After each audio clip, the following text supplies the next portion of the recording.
যারা বিদ্যাসাগর ইউনিভার্সিটির আন্ডারে 4th সেমিস্টারের স্টুডেন্ট রয়েছো তোমাদের সবাইকে স্বাগতম জানাচ্ছি।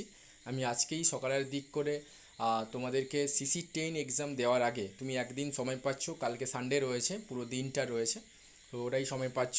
তো বলেছিলাম তোমার এই কোয়েশ্চেন্সগুলো কিন্তু দেখে যাওয়া উচিত। ওকে, তুমি হিউজ তো কোয়েশ্চেন দেখে যেতে পারো না।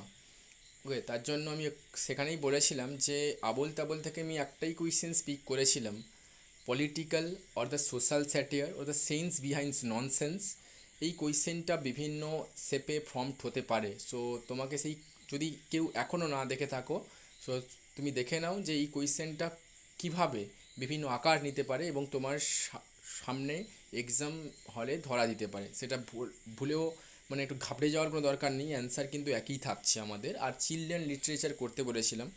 আর আমি তো বলেছিলাম যদি কিছু কোয়েশ্চেন্সের টাইটেল আসে বা কোনো কবিতা থেকে ইন্ডিভিজুয়ালি তোমাকে কোনো কোয়েশ্চেন্সের অ্যান্সার চাইছে, তুমি এমনভাবে এই কোয়েশ্চেনটা আমাদের ফর্ম করা রয়েছে, তুমি এখান থেকে সুন্দরভাবে লিখে দিতে পারবে। সো তার জন্য একটা কোয়েশ্চেন্সের অ্যান্সার করতে গিয়ে তোমাকে 5খানা কোয়েশ্চেন্সের অ্যান্সার কীভাবে করবে তার স্ট্র্যাটেজিটা কিন্তু বের করে নিতে হয়। আদারওয়াইজ ইন্ডিভিজুয়ালি এরকম যদি কোয়েশ্চেন্স করা হয় তাহলে সেটা কোনো অংশে মানে হিউম্যান বিংসের পক্ষে পসিবল নয় এতগুলো মনে রাখা। ওকে, তার জন্য আমি বলেছিলাম যেহেতু আমি ডিসকাস করে দিচ্ছি, তোমাদের যদি সম্ভব হয় তোমাদের বন্ধুদের সঙ্গে শেয়ার করে দেবে, কারণ এই কোয়েশ্চেনটা ইম্পর্ট্যান্ট রয়েছে এবং খুব ইজি ল্যাঙ্গুয়েজে লেখা হয়েছে এবং স্ট্যান্ডার্ড ওয়েতে। ওকে, আমি বেশি কিছু কথা বলছি না, সোজা আমি অ্যান্সার্সে চলে যাচ্ছি।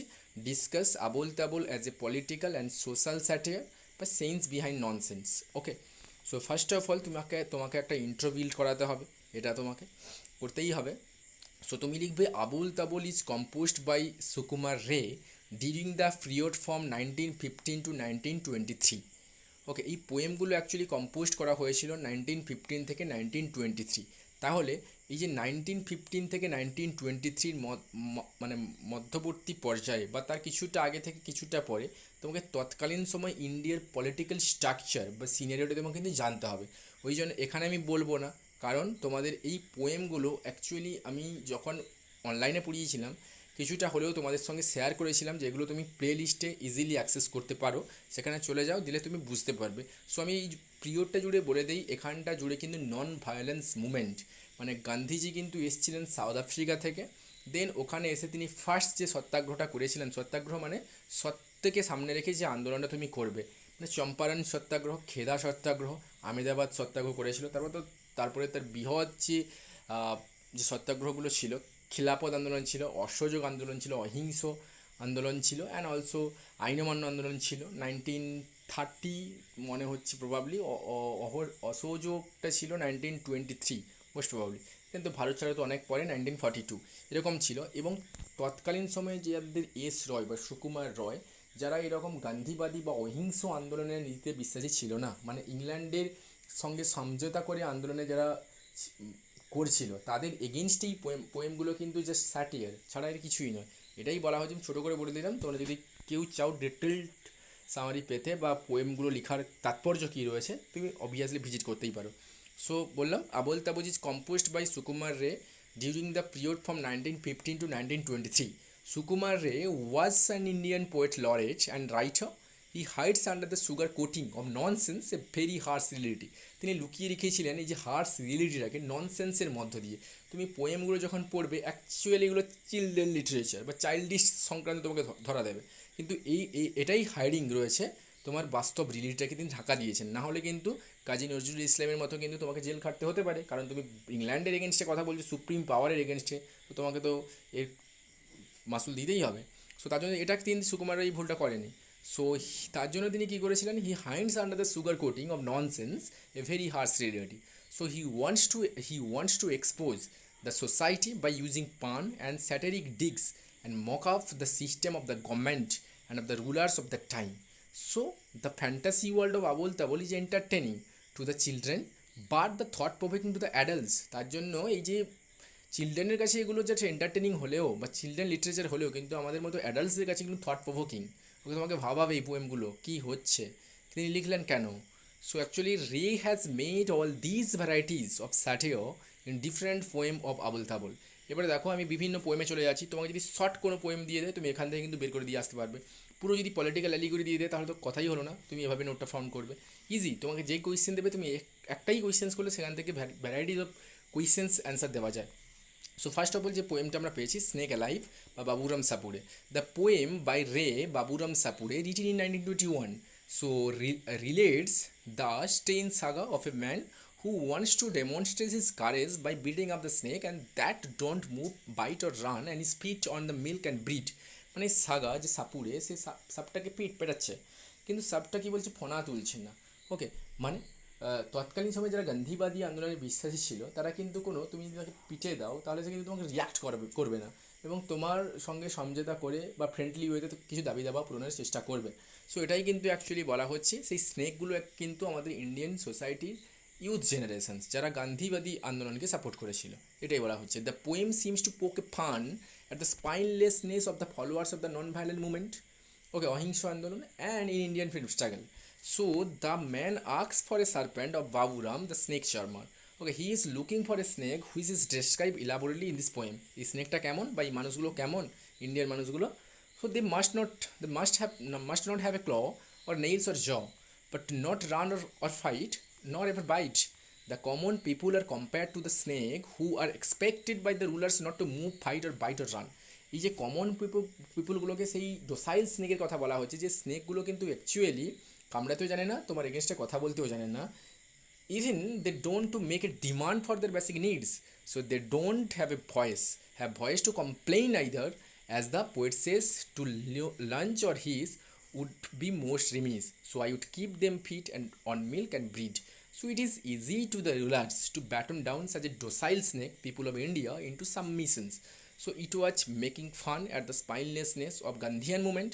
The poem is a very good instance to criticize humorously the non-violence ideology of the Indian freedom struggle from the British rule. বুঝতে পেরেছো? তাহলে এটার থেকে কিন্তু আমরা পলিটিক্যাল সিনারিওটা পেলাম। সঙ্গে সঙ্গে কিন্তু আমরা যদি কোনো শর্ট কোয়েশ্চেন আসে বা 5 মার্কসের কিছু কোয়েশ্চেন আসে বা এই লাইন তুলে যদি এক্সপ্লেন করতে আসে তাহলে কিন্তু তুমি এখান থেকে কিন্তু তুমি করে দিয়ে আসতে পারবে। নেক্সট যে পোয়েমটা রয়েছে তোমাদের, দ্য রুল অফ 21 by একুশে আইন. So the renowned expert of children literature, Sukumar Ray, has used in the poem Ekuse Ain the colloquial language of Bengal, so pun and the good-natured satire on the political and the social circumstances. So the insensible new law has made a hell of the life of people's life. This poem projected on this aspect, like in Lord Shiva's native land, the laws are hard to understand. Okay, here in this line, the poet is described the hollowness of the strict governance. So the time of the composition of the poem was the time of the British imperialism in India.